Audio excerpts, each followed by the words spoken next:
Hello guys and welcome back. I am Fenaqua and we are back on the Unity Survival Multiplayer server. And the keen-eyed among you may notice a bit of a change with the avatar we have here. So first things first, obviously we're wearing a crown. That is, I don't know, just a touch. I'm basically gonna, well, we'll get to that in a minute. But it's just a nice little thing. I figured, hey, we've got an open slot there. Why not add a little hat? Next thing, if we go down, we got the eyes. Eyes are now emerald green since we are flush with emeralds. We are an avaricious young enderman, so we have our eyes turned green to be special. Our tie is now a little bit darker red, and our jacket is now using the 1.8 jacket model, so we can turn that off if we so choose, along with the hat, and that's what I meant about the slot. So if we go into our options here, skin customization, you can see when you're not going to be able to see it when we do the hat because the bar is in the way, but you can see we can turn that on and off, and that'll be off most of the time, except for special occasions where a crown may be warranted. We can also turn off, under skin customization, our sleeves, so we can be kind of a biker kind of look, although it's not really a good look with a suit, you know. We can also turn off the legs and the jacket, so we can just be a nice business enderman. Yeah. So yeah, we're gonna keep that on for most of the time. I don't know if we would ever need it. I just kind of like having that extra layer of depth in the model, and you can kind of see it on the feet there. Down there, you can kind of see it sticks off, and it becomes really apparent when we go in first person. You can kind of see it poking up off the arm there. So yeah, it's just a little cool thing I thought I'd show off. And that's pretty much what this episode is going to be about, showing off. We've been busy at work. I know we haven't recorded for a while, at least on the Unity server. The channel has been active for sure. Ooh, lots of different things going on. But Unity has kind of taken a little bit of a backseat in the past week. So I wanted to but only for the recordings. I have been hard at work. I've been here a lot. This is kind of my junk chest. I got no organization going on in this house. Well, very little anyway. Yeah, so let's put some armor on. So we're going to be moving and shaking. Anything in here? There's just some remnants of some builds that I've been doing. The sword, Kinema did it. That got some light. We killed Odyssey with it when some people were on. It was good for a laugh, I guess. Yeah, so let's go to... Let's see, we looked at the game in the last episode. I haven't even touched it. I've been working on some other things. We're going to pretty that up eventually, not right now. There's been some changes to spawn. You know, if you are paying attention to the spawn area, I'll let you just take a look around real quick and you can get a feel for what everything looks like, where everything is.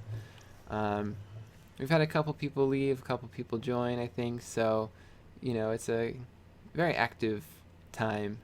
You can see everybody's flags, everybody's spots at the table, and some big news for HLG. He got his cast off finally, so we're thinking some good times are to be had there. There's Mr. Flim who is streaming right now. We are on the stream, hooray! And let's see what else is new. Nothing else really. That's pretty much it for spawn. We haven't done too much here, so let's go into the Nether, take a look at some things. All the things. We're going to take a look at them. So what's been taking up most of my time is over here.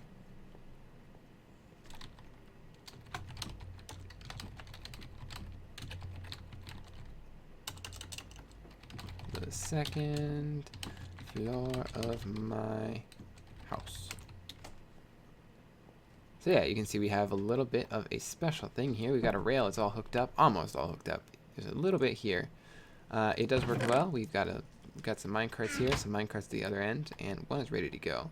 We're not going to ride it just yet because we have a break in the line, which is right here. This is the part where Odyssey's tunnel cuts across mine, and I want to try and get a nice slime bounciness thing happening here. But what I need to do, because I can't get it to roll off of here. I have tracks all this way. I can't get it to roll off of here, bounce off of this. There's a piston underneath here. You can see it's activated by this. It pushes this up, bounces you up, but I can't get it to land on the rails and continue on. It's powered and everything. Yeah, it just doesn't work. So what I need to do is get another sticky piston with slime block, put it like up there, and have it extend and just shove you across into that hole.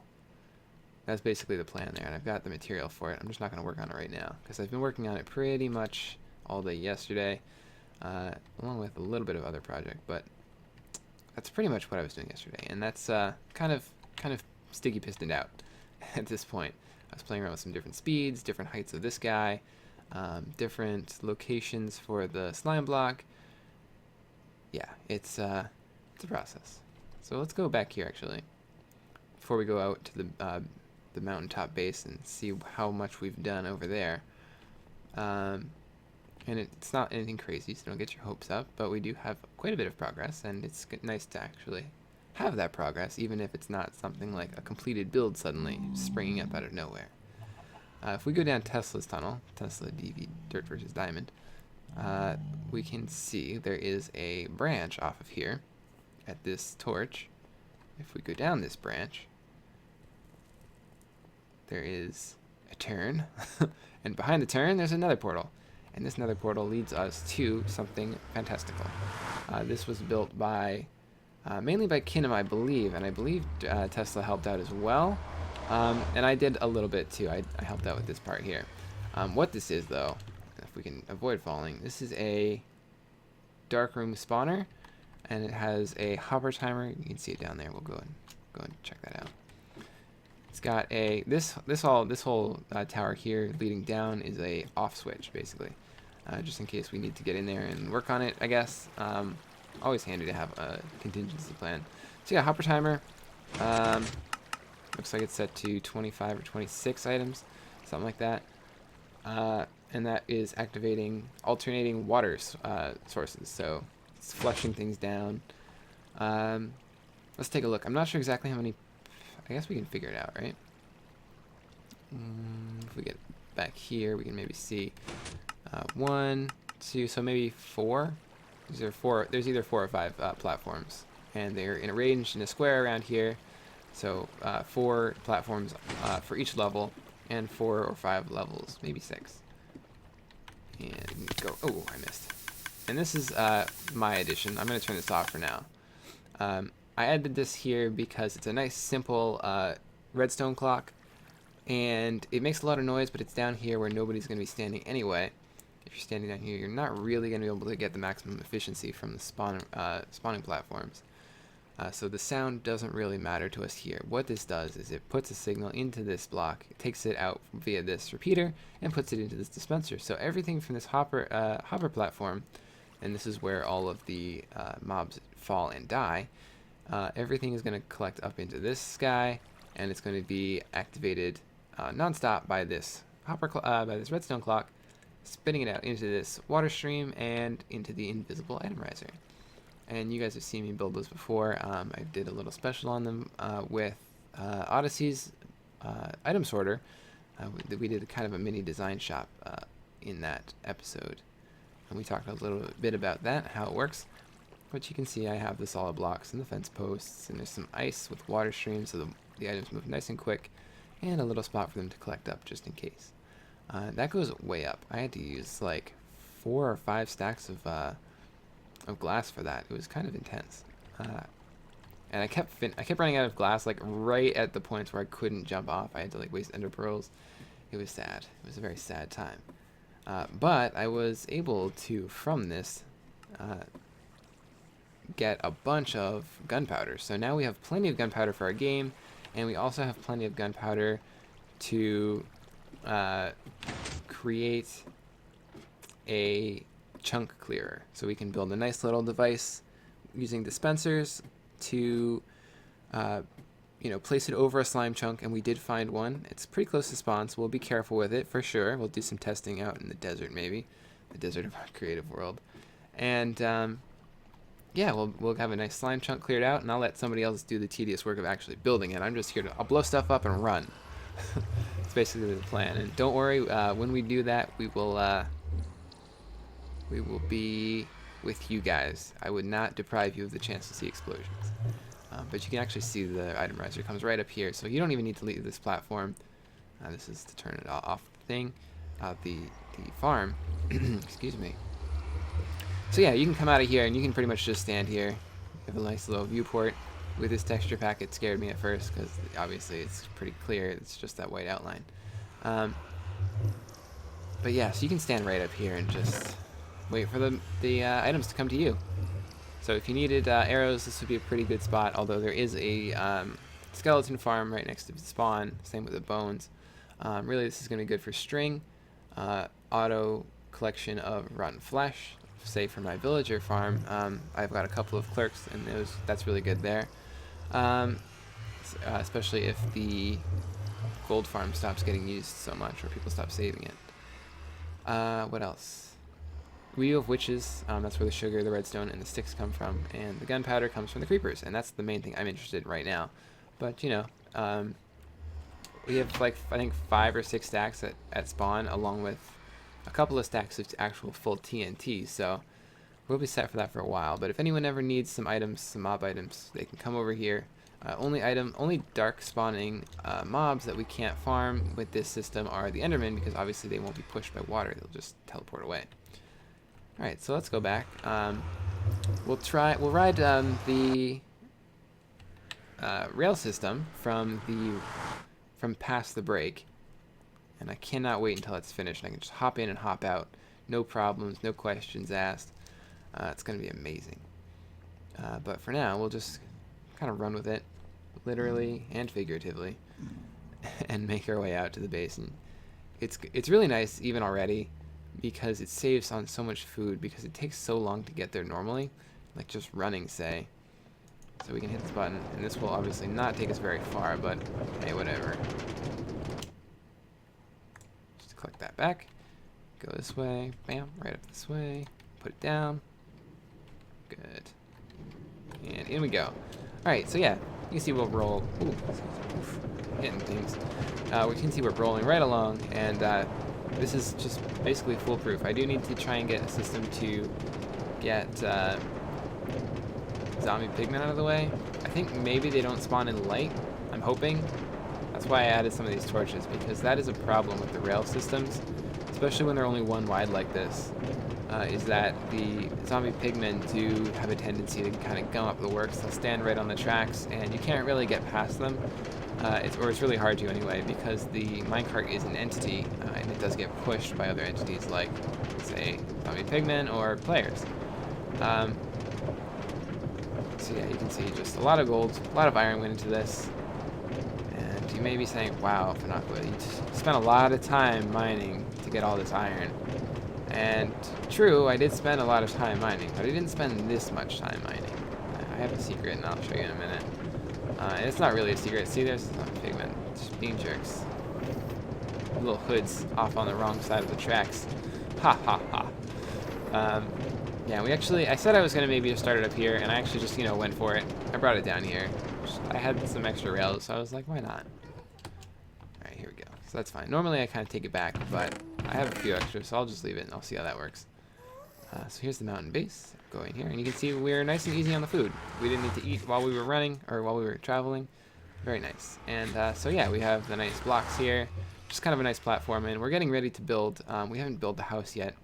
I think what I'm going to do is I'm going to build an underhang. So under here, maybe with some supports, I'm going to build mainly with nether brick, I think, and we'll do some stone brick and maybe some of the chiseled brick here too, chiseled stone, I should say. And we'll do some work under here, maybe connect here. This will be like a pilot light or something. I don't know. That's not at all the right word for that, but I don't know, some kind of focal point. And we'll do some more work out in this area. I did say I want to build a temple out there, and we'll do something in this area too. On the other side of this hill, there's a ravine. We can build some kind of a watchtower or something going way up here, maybe. Or we'll figure something out. But I do kind of want to build something over there, because so far, other than setting up the reeds over here, we've basically been building in this area. And let's take a look here. And I've done this before, but we'll just take a look over what we've done so far. Some of it's really easy to see. So like this. And if you don't know what this is, it's a poppy farm. And if you don't get that, we'll talk about that in a second. But you can see there's a twin to it up here, except that the pocket is on the other side, for no reason other than aesthetics. Let's go down, and as we get closer, you can see, if you haven't been following along in the videos, just a quick recap, we do have a villager breeder right there.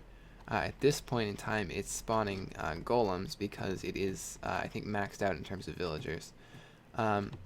We have a cow farm here, a wheat farm here, and these kind of all feed into each other. They kind of work together. There's our desert temple that's just outside of range of being rendered when we're up top. And over here you can see I've built a little bit of stonework on there. That's leading to the branch mine in this area, and that is new. We'll visit that in a moment, but I do want to look at the poppy farm real quick. So yeah, we've got this here, the cows, and I have ready for the cows that's Spider Scorcher, that's our first diamond sword, and that's the one with fire aspect, so I don't need to bother cooking the meat. I can just attack them, kill the cows with a critical attack, and I get instant cooked meat. So it's nice. And I do have some spare wheat, some spare seeds, and some spare diorite, because as you can see, these take quite a bit of diorite. And I plan on building more of these poppy farms. So you can see kind of a tube here, and that tube, and you can see lots of poppies for the poppy farm, leads over here. Basically the idea, this is really a golem farm. It's not a poppy farm per se. Poppies are just a byproduct. So if you're not familiar, this is a design built by Nims TV. You can do a quick search of Nims TV, and I'm sure you would. One of the first search options would be this iron farm, and it's very small, it's very compact, but it's very efficient, and that's what I like about it. The other design that I think is mostly used in non-spawn chunk designs is the one that Doc M did the tutorial of, and it was made by JL in a series of numbers. And again, you can look that up if you want. That's not the one that this is. That one is bigger. It encompasses all of the possible places that a golem could spawn. In this one, it's smaller. It's about half the size, and it basically relies on the fact that it offers golems a bunch of places to spawn, a 10 by 10 space, and it uses 2 levels of that. And let's go up so we can actually see it. We don't actually need to even like pretend like we're talking about it. We can just take a look. So if we go up, you can see, you saw the pouch, the glass pouch where the villagers are. That glass pouch is filled with 9 or 10 villagers. And if we go in here, I'm not going to actually jump in, but you can see that there's a nice 10 by 10 space here filled with water, all leading to the center spot. Any of these spaces covered by water are a valid spawning space for a golem. There's another platform twin to this, 4 blocks down. So basically there's 2 levels for the golem to spawn on. The glass is here because mobs cannot spawn on transparent blocks. So basically it removes that as a valid spot for the golem. And that means that it's just going to be in the water. And the same for this. If we left this here, the golem might spawn on there. Especially if we left it like here, a golem would probably spawn on there, and then we'd be out of luck. I used doors here. They're all around the side, so I guess 40 doors. 4 times 10. So, we can math. And this is right above, so that hole goes right down into this hole, and that goes. Let's get rid of all this ugly netherrack. That goes right into here. There's a little water stream over there. Doesn't matter about like saving the golem. Golems don't take any fall damage, so you could drop these for 285 blocks and it would not do anything to the guy. So it falls in here, and because they're 3 high, we have this lava on the 3rd level.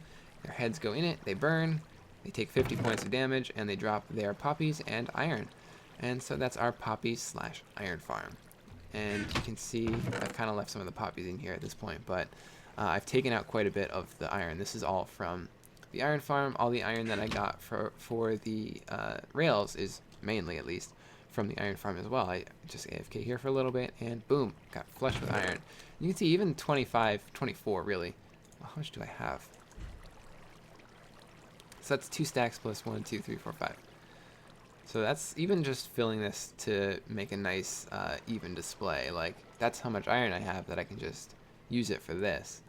And if I need more, it's just a matter of popping into my little hole here, covering this up with something, and just AFKing. This is all glass, it's not actually empty. All right, so that's the iron farm. But basically what's going to happen is I'm going to make it into kind of a mage's tower, like a golemancy tower. So I'll cover this a little bit with something. I'll incorporate it somehow in the stone. Maybe I'll do like some quartz stairs on this second level with something else down here leading down. And we'll go from the top as well. Maybe cover up this with something and just build up into the middle, make it a nice thin structure in the middle, and then repeat the design up top. So basically it'll look like a nice tower full of golemancers, and that's what the villagers will be. They'll be just creating golems. And we're going to build some more of those towers as well. I'll probably build one out there. I think right where that dirt pillar is, that should be a decent enough distance. I'm trying to build it like 80 blocks from the center of the village. So this center of the village should be 80 blocks from this center of the village.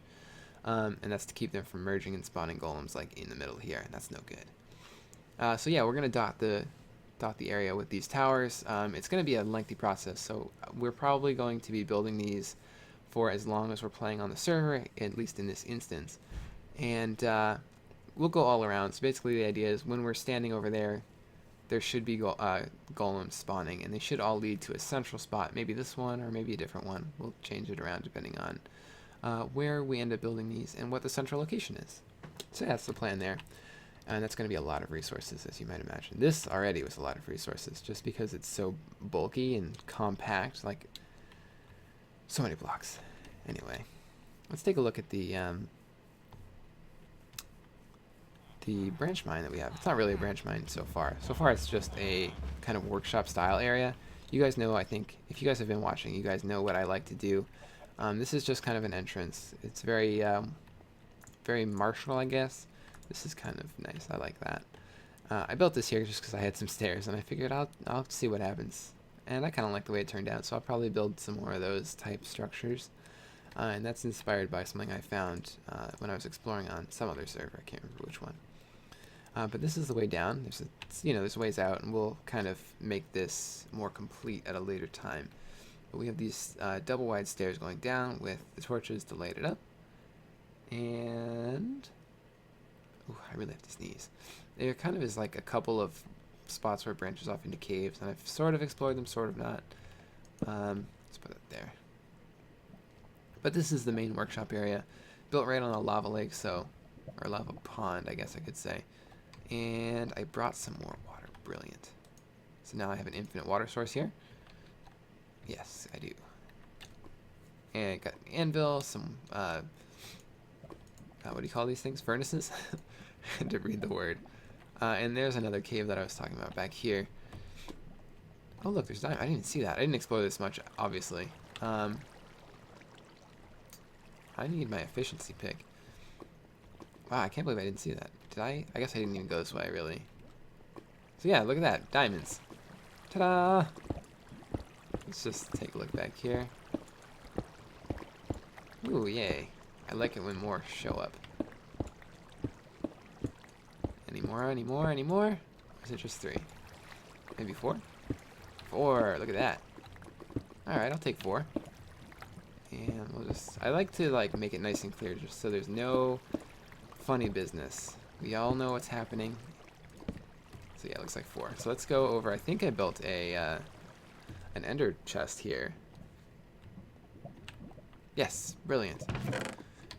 And if you look around, the design is really unfinished. There's weird blocks just hanging out in weird spots. There's another brick and obsidian and stone.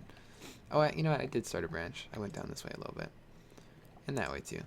So it is technically a branch mine. I've got my main chest, and there's this one. So, Fortune 3. Let's get ready to Fortune 3 this thing. Let's see how many diamonds we can get. I do have, I think I have 9 diamonds right now, actually.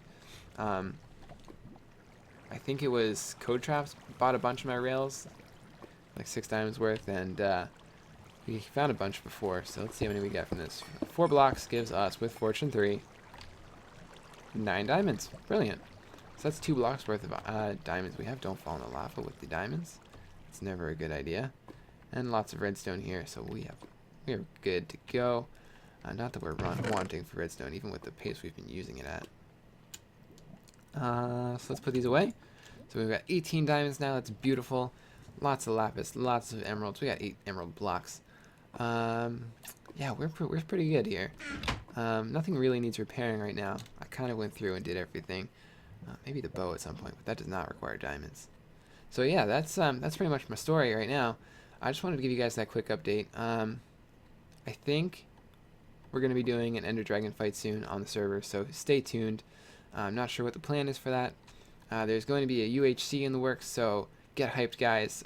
We've got teams. I'm not sure if we want to spoil that just yet, but yeah, very exciting. Very awesome collaboration stuff, very awesome multiplayer, and just general awesomeness, guys. I'm just so happy to be here. So happy to be here with you. Ooh, that was a weird noise. Thank you guys so much for watching. Have a great, awesome day, and I will see you in the next one. Bye-bye.